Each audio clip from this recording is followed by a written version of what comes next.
You're listening to the AfterBuzz TV network, now the largest new media platform on the web, and your number one source for after-show entertainment. Very good, Keith. Johnson.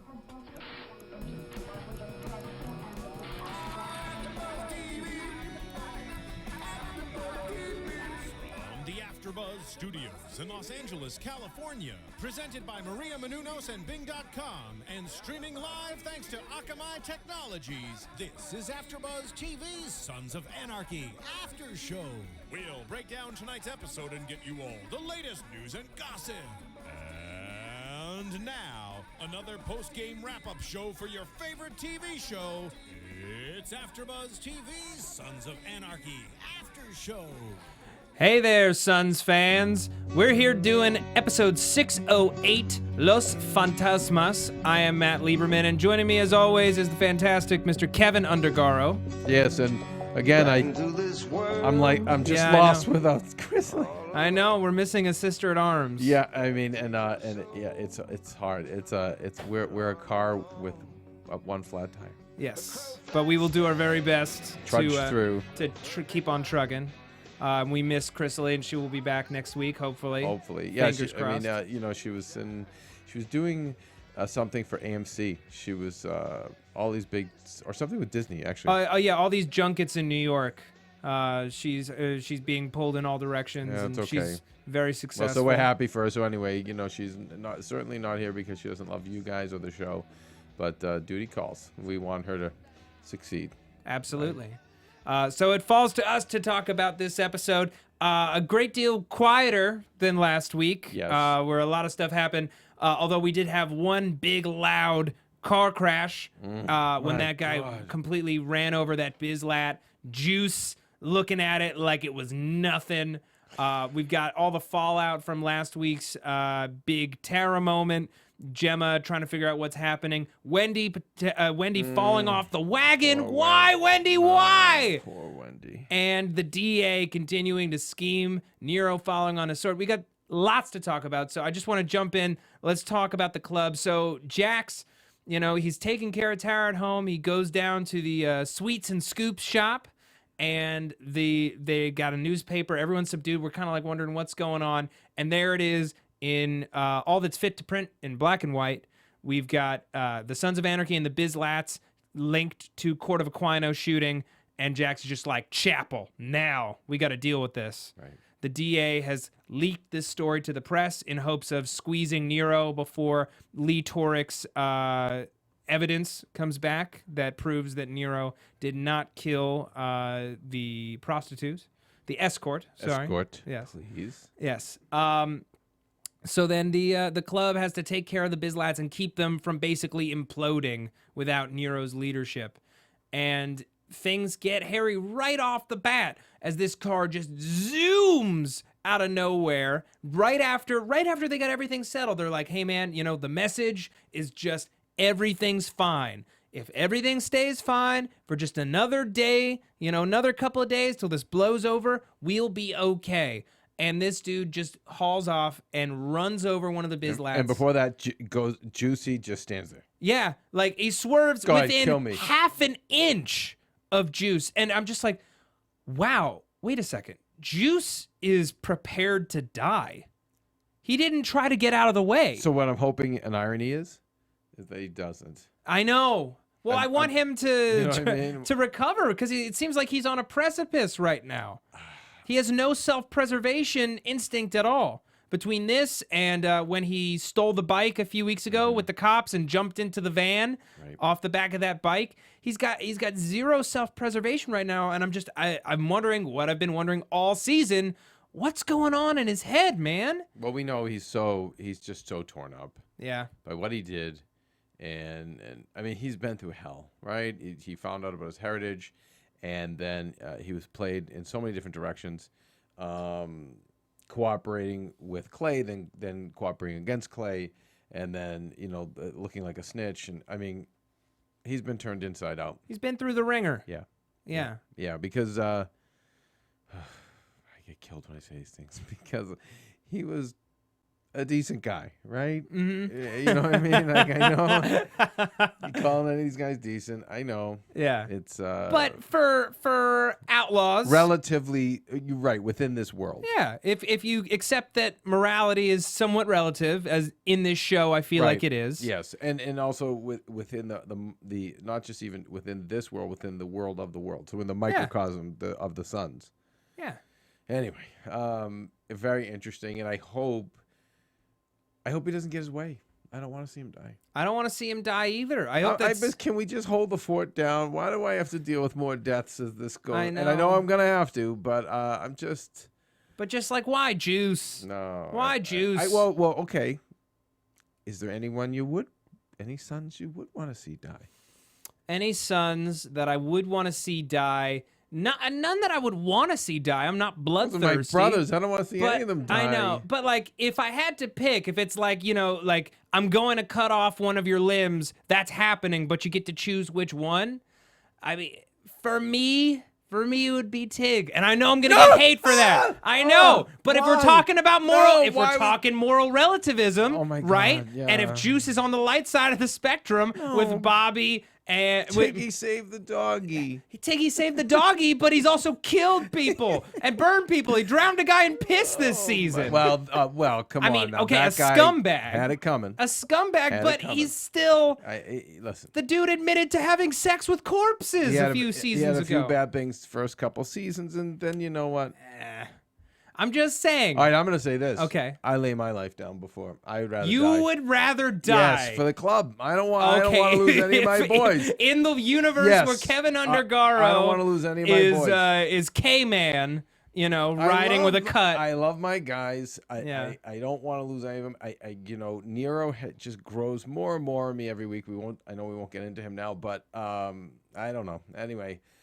Okay. It started with Juice. I don't want to see Juice die. I know I'm going to have to part with more of our brothers, but anyway. I just want to see someone reach out to him already. Like, someone must have noticed. No, he did. Remember, Bobby did look like what happened 2 episodes ago. Bobby gave a look like, what the hell? What's going on, man? And I feel like if anyone's sensitive enough, it might be Bobby. Yeah. Right? Because he wasn't around for a while, and then he comes back. He's like, something's different. He's also like, Bobby's more... From the hippie culture, it seems like, again, within this microcosm. Yeah. He seems like the guy that, even like how, and again, we'll talk about Tara later, but even seeing him reach out to her. Yeah, you want to talk about it. And even when he, coming to Jax and saying, I don't want to wear the patch. We got to get back to what this thing was, the original principles group, what it was started for. And he's a student of humanity. You know what I mean? Like, he's not... Oh, God, you're going to get killed for that. No! Look. The club, admittedly, criminal organization, do they kind of play fast and loose with how they treat women? Yes. Have they been involved in crime? Yes. Do they continue to perpetrate it? We're not saying that these are not truths, but... in a world where these are our heroes or anti-heroes, to whatever fault, to whatever end, I would say that Bobby probably has the most humanity, or at least is the most in touch with his humanity out of these people. Which makes me think that he's the martyr. Oh. Because I really see, like, when we have it set up with Juice's character kind of going on this hell-bent for fury, like he's not in touch with living or death anymore. And he was very much in touch. By the way, the great Stephen the Mew from the booth. Oh, yes. We didn't introduce you. I'm Stephen. Hey, guys. It really seems like that's the kind of setup that stories like this would have, is if Bobby's the one to notice Juice and Bobby's the one to save Juice, it's going to be at the cost of his life, and it's going to be for the sake of the club. Jeez. And Stephen, now I'm head at the table in the chapel. Turn on your blue light. Yeah. Turn on your blue light, Steve. We want to see your pretty face. There you go. Yeah, anyway. In a blue light. We want to see your pretty face in a blue light. So we got the guys. They're tracking down this grieving father, as it turns out to be. And by the way, we all knew it wasn't a cop because of the car. Yeah, it was too old of a car. Yeah, it was a blue 85. I don't know. It looked like it was either By what I saw, I didn't hear. It was either Caprice Classic or an Oldsmobile. That's what it looked like. But it was just like it's early model American car. Exactly. It's not. It stands out. It pops a little bit. Yeah. From the background. So it would be a terrible undercover police vehicle. Someone may disagree with that, but they're trying to get there before the Bizlats. Borowski calls Jax. Jax calls him back on a burner. And he's like, hey man, the DA is leaning on me. The DA calls him in, brings him in with a police escort, private car, and basically gives him this threat, like, look, if you don't help me out, if you don't help me bring the Suns down in some fashion, or get me this driver at the very least, because this whole thing went down in your hood, then I'm going to make sure that the port is now in control of the sheriffs, and all your dirty cop buddies lose their revenue. So he's desperate, and especially after helping the Suns out again last week with Venus's mother, right, and taking care of that body, taking another one for the team. He needed a win from the Suns. He needed them to help him out. So they call him in, but the Bizlats won't wait. They rush right in, right, nearly kill this dude before, and everyone's got their guns out. We don't know what's going to happen, who's going to pop off a shot. Thank God nobody did. This guy stabs one of the Bizlats, and thankfully, through good sense and good reason, the cops are coming. They're able to pry the Bizlats away. I, for one, even though I'm like, why would they dust the photo for prints? But I'm like, Jax is holding this photo, and the Bizlat's blood is on this knife. And I'm like, aren't they going to test this stuff? Like, wouldn't they know that they were there? Maybe, and maybe it'll get used, but... And I want to talk more about this when we talk about the DA and when we talk about some of the comments that come in. Okay, sure. Because one of the things with this show is if we really were going to get into that stuff, the amount of deaths that take place on this show on a weekly basis, if we ever counted the bodies from season 1 to now, and when we know that murder is the #1 solved crime in this country, and the fact that the bodies just pile up and never get solved, right? And no one don't even solved. They don't even get okay. But by the way, I love the show, and that's just part of the show. So I don't give an F. We all love the show. Clearly, us and the rest of America love the show. But going into the Suns, we know that. Like, that's it. So I know. So we don't get into like that stuff on this show. That's true. But I mean, it's there if Sutter wants to use it. Yeah, he can and will. But again, if you look at all the deaths, the murders that not only are unsolved, or they don't even come up on the radar. I know, but I'm always so concerned about the Suns, and I like my alarm is always going off because I'm just like, oh God, what is going to cause more trouble for the MC? Because they're always coming out from under something. And I'm just like, anytime that something gets left out, I'm just like, they're going to find it. And then every once in a while they do. And my panic is justified. What I'm liking with the last 3 weeks, and to digress a little bit. Sure. Speaking of being stressed about situations, I am feeling the last 3 weeks have been less stressful. Yes, as usual, like so much crazy stuff. And, But I just think that before these 3 episodes, the last, 10, 12, 14, have been so pressure filled, and them hanging off a cliff, just by hanging with their fingernails like clutched into the rock, like ready to fall. It's been, whereas the last 3. Where Bobby's managing. It's a breath of fresh Bobby. A little bit, a little. I mean, obviously, crazy, so much crazy stuff, but it's been so intense up till now that these 3 feel more relaxed in comparison to the last 10, 12, and I'm happy. I like that. They're more fun to watch. But as I was saying to you as we were watching, it also makes me nervous because it's just going to get even worse. The worst is yet to come. That's what I'm just. The worst is yet to come. Yes. Yeah. Anyway, but Borowski, so far, he's been kind of decent to the Suns. I mean, so far. Yeah, and Peter Weller, who also directed this episode. No way. Yeah, directed this episode, and I thought he did a great job. I saw his name, and I didn't put it together. Mm-hmm. Oh, wow. Yeah, directed the episode, and I loved his last scene with Jax and Chibs. as they yet again fail to deliver for him, but he's like, screw it. She deserves what's coming. Oh, to talk her. about Alice. What'd you do with most pedophiles? Chopped, burned, and whatever. And buried. Yeah, Chopped, burned, and buried. Yeah. It's great. And he's like, don't worry. I'm not going to use that against you. Maybe. Unless I have to or something like that. Yeah. You know, with a little bit of a so. He's like, I'm a good guy, but then he just tosses just a hint of a threat. But you know what? There's only one Nero. Yeah. You know, who's going to be the guardian angel. Like, this guy is, you know, he's, if push comes to shove, he's going to side with another criminal over a cop. But if it's going to be saving his skin, his enterprise, of course. Yeah. He's still a lizard. Yeah. He's still going to protect himself.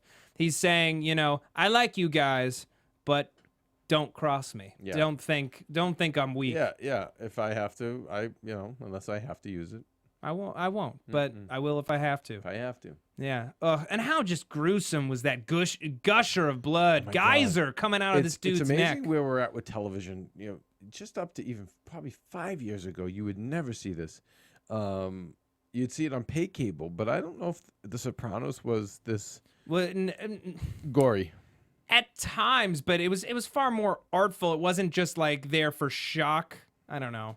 And like that might be me giving David Chase too much credit, but it definitely wasn't. You wouldn't have gotten as big of just a. Yeah, no, it's crazy. Oh my god, it's crazy every episode. Huge I thought the car accident, the kid being run over, was enough. Mm-hmm. But then his head expluded. People may hate me for saying this. But they always hate us without Chrysalie.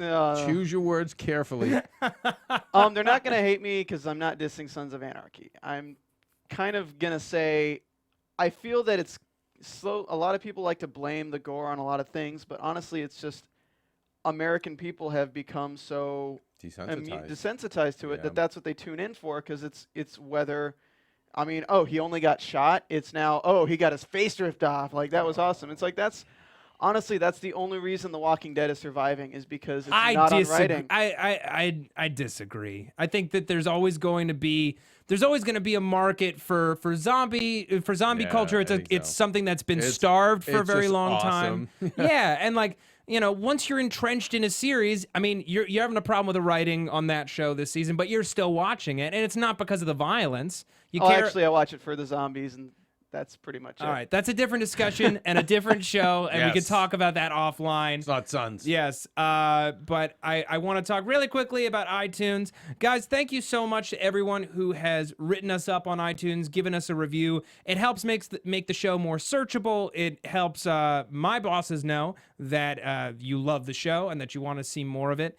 And if you can go on iTunes, slap us with a 5-star review. Let us know what you think of the show, and tell us that, you know, you want to see more of it. You want to try to get guests, what your theories are, what you think is going to happen in the 7th season. You know, we might only have 1 year left. Kurt Sutter this week said, you know, he might extend it if the money's there. He said he's not completely. He says he's not completely opposed, but he's like, at that point, the show starts to eat itself budgetarily, like when you extend those contracts again. Even Entourage, you know, one of the regrets they had was early on they didn't do more with the characters. Mm-hmm. The creators had said, and when it became such a hit and they wanted to do more, then the show inflated so much because everyone's salaries blew up so badly later that they couldn't. Sopranos, same thing. This became so expensive at the end. It just, you know, and clearly all these guys are gonna want more money. I mean, Jax, you know, he's in a position. He's a movie star. He's a movie star. Pacific Rim was huge. And but even if he wasn't, he's the show. It's like Cranston on Breaking Bad. And so, you know what? Like, those guys can really get a network to break the bank. It's funny, you know, talking. I want to talk about the Sutter thing, and guys, this is, you know, saying go to iTunes and comment, go to YouTube as well and comment. We love it. It actually helps us do our jobs better. Absolutely.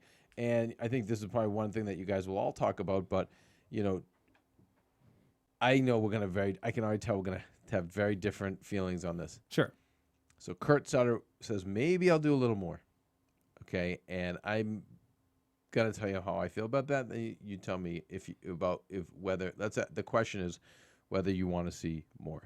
My response is this.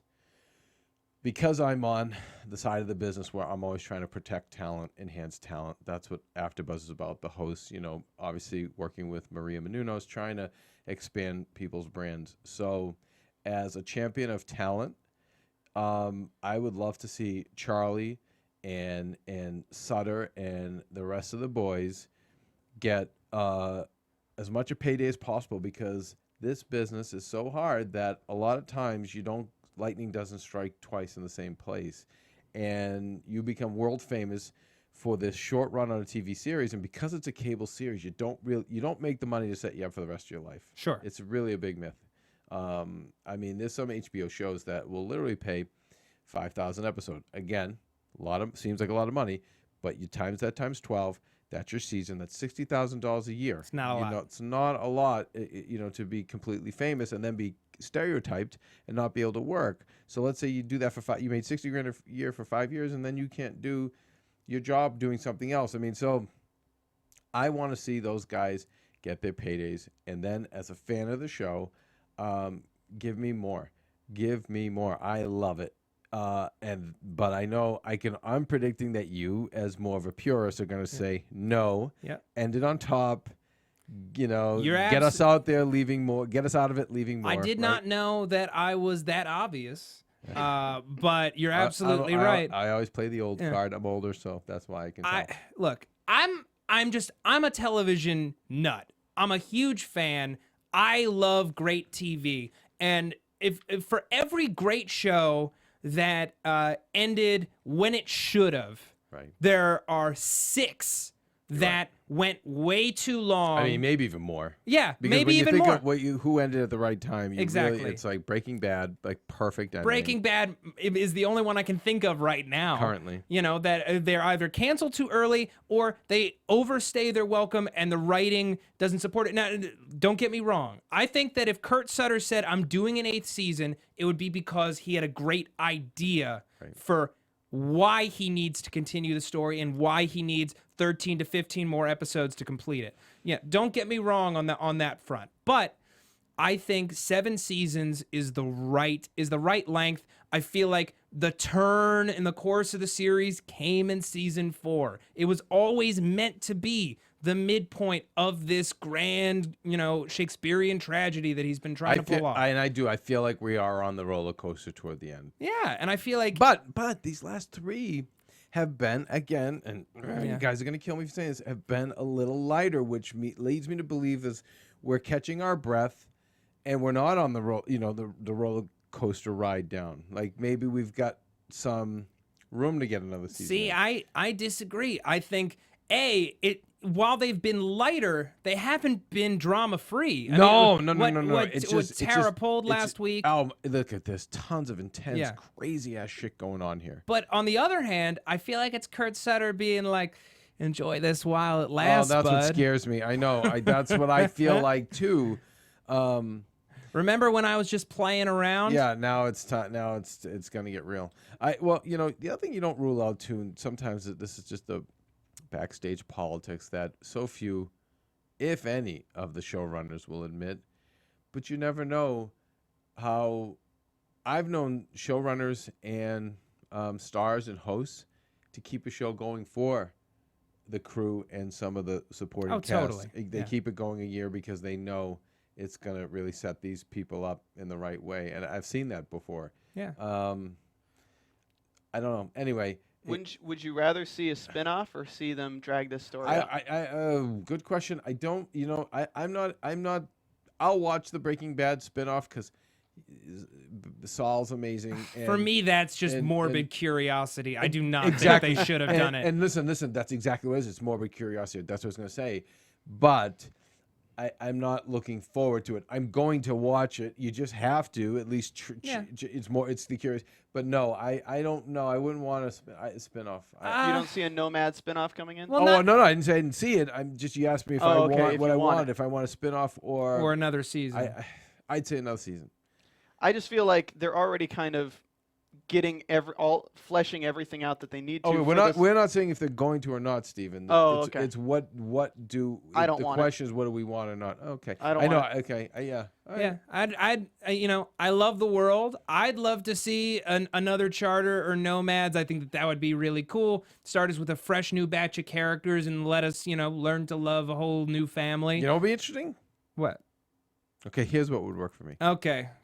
Keven Undergaro is about to lay it down. Prequel.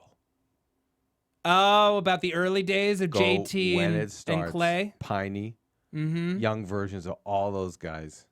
I'd watch that. I'd watch that. Just even again, if you, some of you fans know I do Boardwalk Empire, and the one thing I geek out about is the production design, and just to take us back, 20 or 30 years, and do it right.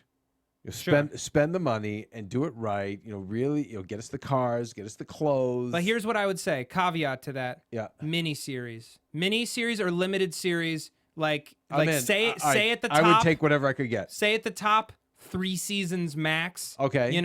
8 to 10 episodes each. I would love it. And you know what? I'm gonna throw it out to the universe now. All right. I want this to happen so badly. Hope against hope. I think Kurt is going to want to go. He strikes me as guys going to want to go on to new stuff. But, man, how effing cool would that be to see how it all got started with Clay? I mean, a young Gemma, a young Clay, a young Piney, the whole team. A young Otto. Yeah. To me, would be so hysterical. Just knowing the tragedy that awaits him and who would he cast as his young self? Yeah, right? And then Tig would be ridiculous. Well, teenage Tig as a prospect. He'd be like a younger Rat Boy. Yeah. I mean, to me, yeah, I'm you know what? I know people at FX. I'm gonna see what. Plant that in their ear. I'm gonna see if they've walked not it all that I have down any that road. Power, but man, yeah, that would be cool. Hey, the show's as popular as it's ever been. So, but before we go on to the other subject, the last thing I want to say about YouTube, we're getting a lot of great comments, and someone was saying how it was great. They informed us that Kurt Sutter has said he's over the whole Hamlet thing. Yeah, throw it out the window. So we were talking about that. That was cool. And then someone else was mentioning we were talking about I'm sure it was me who said I was pro Jax. Yeah. And I am. And again, I didn't disagree. And again, I'm reflecting on all the good things. But yeah, if we really want to look at this at face value, oh my God, they're all murderers and they're exploiting women. He injected Wendy with a speedball last year. So, but within this world, I see him as someone he's trying to do the right thing in this world. So, and in this world, he's gonna do bad things. Bad things are gonna happen. But look at him versus Clay. Exactly. And that's what so when I see the comparison between him and Clay, that's where I go, no, Jax to me is the protagonist in this, not the antagonist. Absolutely. And they're anti-heroes, they're not, their souls are not clean. Their balance sheets, they got red on them. They've all done bad things. But a good anti-hero has a code, and I believe they do. All right, so let's finally go on to please. So let's talk about. So D.A. Patterson has just been all over the Sons and the Bizlats. Her scruples have just gone out the window. She had that great scene with Sheriff Roosevelt this week where she talks about, the larger justice. She cares about the larger justice versus the simpler justice. If Nero Padilla, goes to jail with a confession that even though it was pressured over a murder case that he actually didn't commit, and it still gives these families some justice and puts away someone who's definitely done other crimes in the past, she's fine with the fact that that's a little shady, versus Eli, who's like, hey man, I let Gemma go because I have no reason to keep her. Right.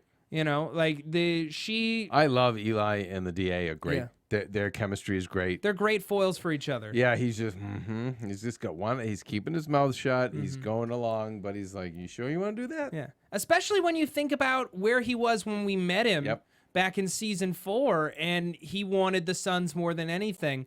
He's learned that it's not all about the end result. Someone has to keep law and order in this world. And again, in this world, in this microcosm.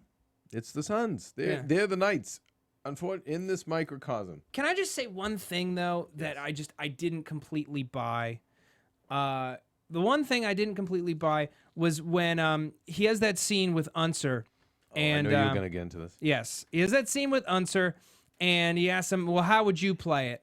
And Unser says, the Sons of Anarchy are so ingrained in the fabric of this town that if you were to remove them, the whole thing would fall apart. And I have to ask the question, is that true anymore? Yeah, it was like...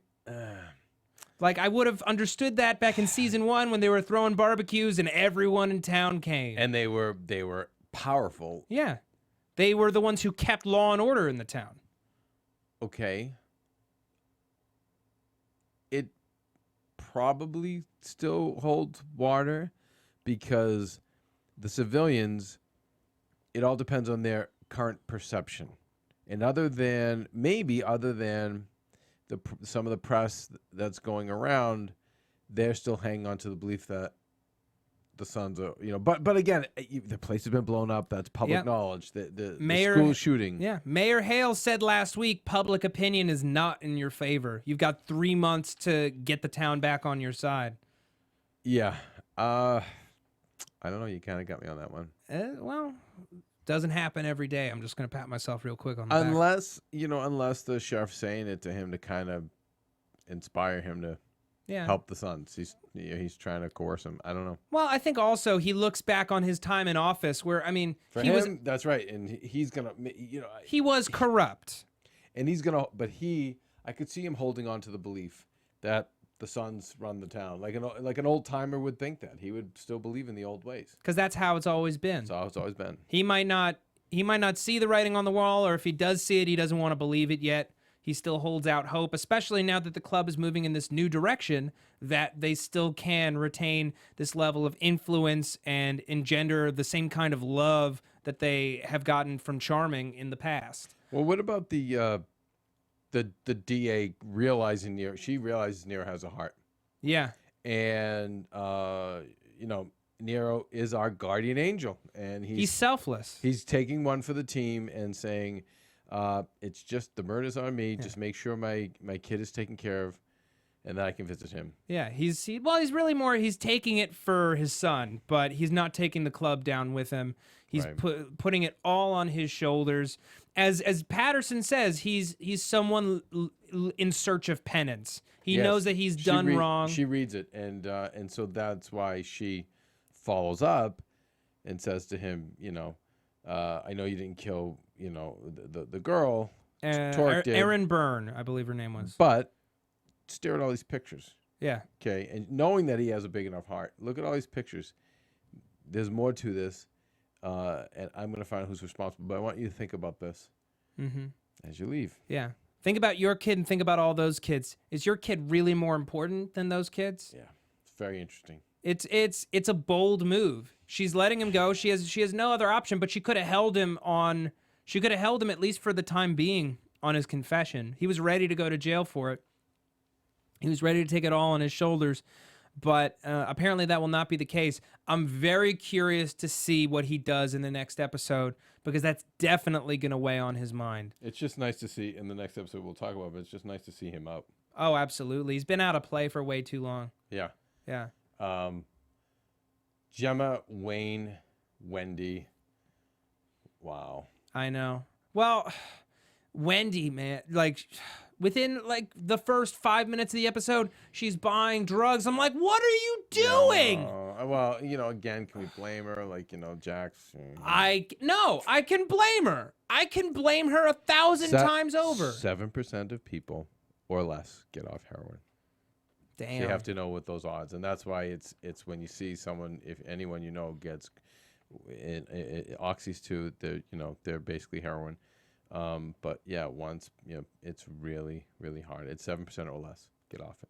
Wow. So I was always suspect of the fact that she took a speedball and was handling herself as well as she was. But being where she's at now, so torn, and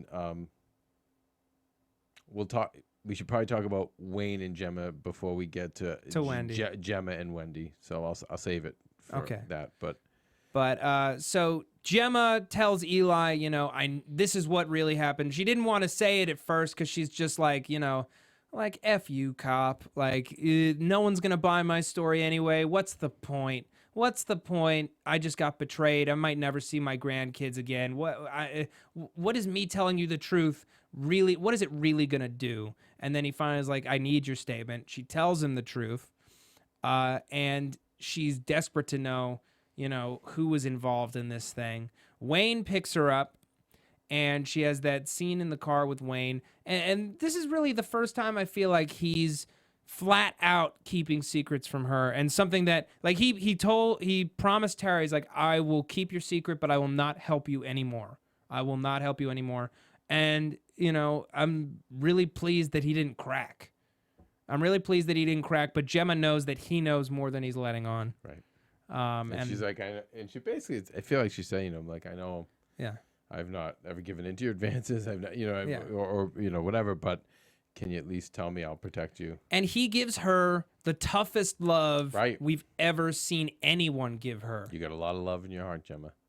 But it's so twisted around, this hate in your heart. I don't know if it's there anymore. And you're on a road. There's 2 roads. One is going to be long and hard and terrible, but it leads to you maybe seeing those grandkids again. And the other one's the road that you're on, because he knows what she's going to do.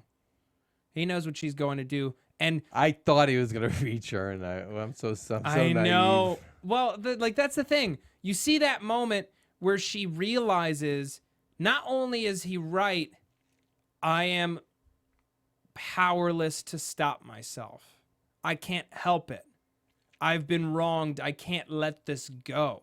I can't just let this go, even if that's the only way I get to see these grandkids again. There's got to be another way. I have to be able to assert my power and make things go my way again. And as we saw in that scene with Jax, after she, muscles in on Wendy, and, she seems like she's got her power back, Jax is not going to budge, and he breaks her heart into pieces. It's brutal. Let's back up, because we still okay. I know I kind of ran through. Yeah, we need to talk about when she and Wendy. Yeah. So Ansari has this great tough love talk with her, and I don't know why I'm kidding myself thinking it's going to reach her, but then she gets with Wendy, and the worst part. So outcomes. Wendy said something very cool, I thought, which was like, I'm screwed either way. Yeah. How do I win? I don't win in this. And she's like, well, you can win if you join my team. And you find out that the prize, what you get for the win, is you just get your life. You get to have Jax not kill you. Mm-hmm. Which was like, wow. I know. But what's even more telling about like where she thought she factored into her son's heart and his decision making, which made the later scene all the more heartbreaking on her end, is, she's like, I will make sure that Jax doesn't kill you. Like, I will be the person who will be able to stop that from happening. Wow. I have some power here. And then that scene with Jax proved how utterly powerless she is. And she says, I'll take the gun, but if the drugs, it's on you, because if you're going to be with the grandkids, you need to be off the shit. And you need to prove that you're trustworthy. Which we thought, again, it's why the show's so great. It's so interesting. Yeah. Because that is the kind of healthy thing to do, believe it or not. Yeah, that's true. And I know I'll get crap for this, but like, why does she have to have her shirt open to do heroin? I'm just saying, like, there was no reason for it other than to be titillating. But whatever. Well, you noticed it. I don't think so. What? Granted, because it's also her going back to her previous character. I just think I had no problem, because I think that it's like, I don't see you with your shirt tucked in and all kind of put together when you do heroin. I think it's like the music goes on, the needle goes in. Usually it's the butt in the mouth, and that's why a lot of times they fall asleep smoking and light themselves and the house on fire. But okay, again, me and my dark past. But, working in the carny business for 10 years, I can't tell you how many of the guys the carnies did shot up. And every one of them, it was always the shirt. I'd say the shirt open, just like comfortable. Sprawled So you're gonna out, get the sweats. I don't know what it is. Sprawled out on the chair, and it was one guy. It was the needle was even left in his arm. He was dead. That we saw like back in the day, but it was. I'm just saying, guys. It was like they're not all put together and kempt. So I for me.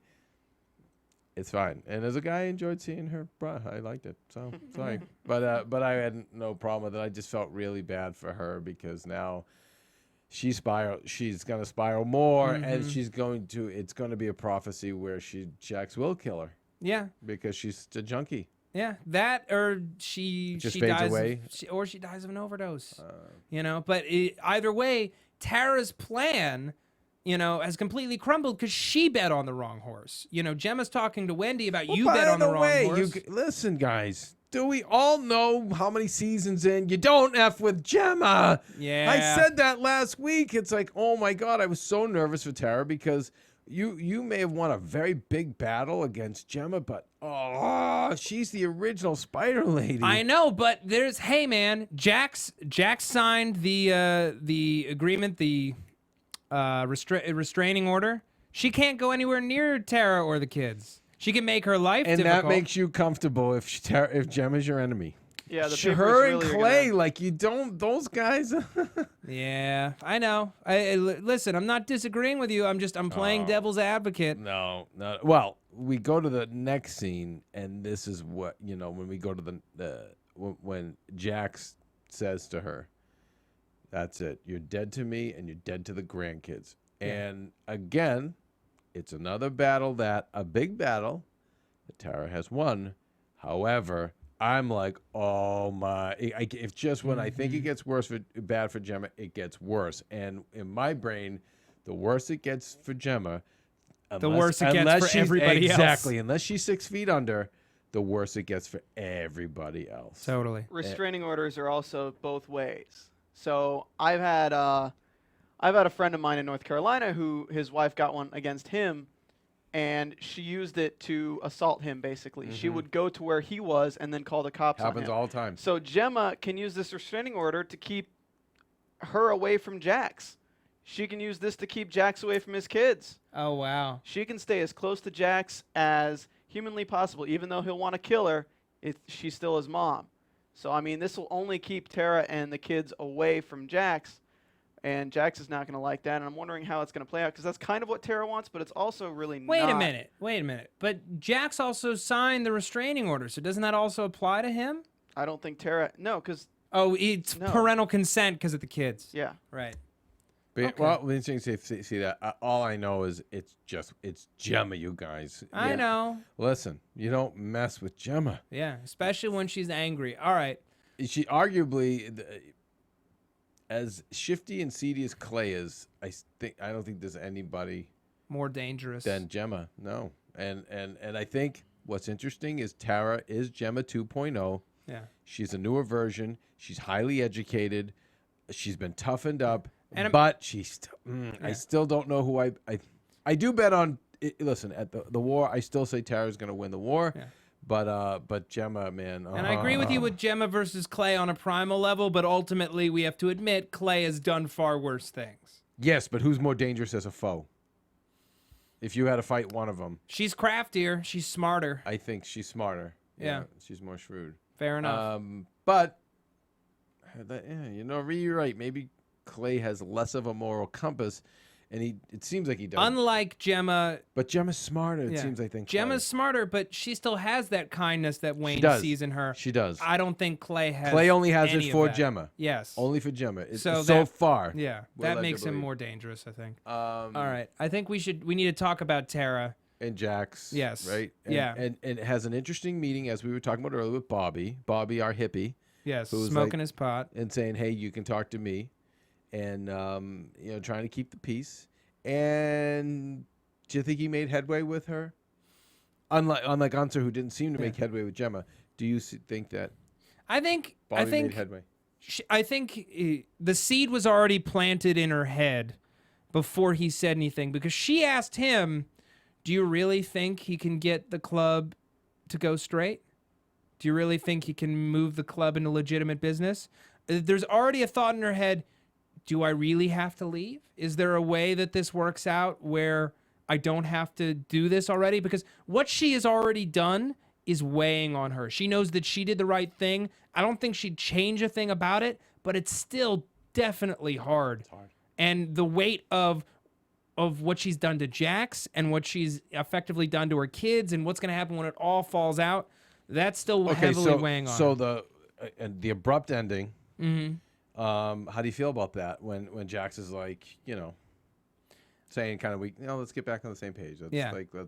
I'm glad that he's still trying. I'm glad that he's still reaching out. He loves her as much as he ever did. I think, unlike the rest of this season so far, she's conflicted. She had already decided what she was going to do at the top of the season. She had already decided she was going to leave Jax. She was going to divorce him. And I feel like now, having gone through this first part of the plan and not have it be as she planned it, and having Gemma know that she screwed her over. So you think it's a flip-flop? I think there's a part of her that wants it to work out. I do too. I think Bobby got through a little bit, and I think there is a part that's gonna want it to work out. And I know, and again, you guys are gonna all weigh in, and I look forward to it because I need help on this. Yeah, we all need help on that. Well, it was, first of all, Sutter's so hard to predict, and but what I like is, I like how there's room for manipulation. I like that. I'd like to see Tara. I mean, come on. I think we all want to see Tara and Jax together, don't we? Well, I shouldn't say all of us. I mean, there's people who are going to say, why would you want her with this motorcycle gang killer? Or why would you want him with this woman who so betrayed him? Or yeah, maybe people would say that. I mean, I guess if I were rational, which I'm not because I just love the show and I'm a super fan, but if I were rational, I'd say, take the kids and go up north and start a new life. And that's the best for those kids and the best for you. But yeah, I'm a super fan of the show, so I want to see Tara and Jax together. I want to see it work out. I just want to see, as someone put it in this episode, I can't quite remember who at the moment. You guys, we come in and we tape this show immediately after watching. Someone said the best way for those kids to grow up without hate in their heart. It was Wayne, wasn't it? It was. I think. Yeah, it was Unsir. Oh, or was it Wendy? It was Wendy. You're right. It was Wendy. We should probably go to predictions before we get kicked out of here. Yeah. And now, your AfterBuzz TV predictions.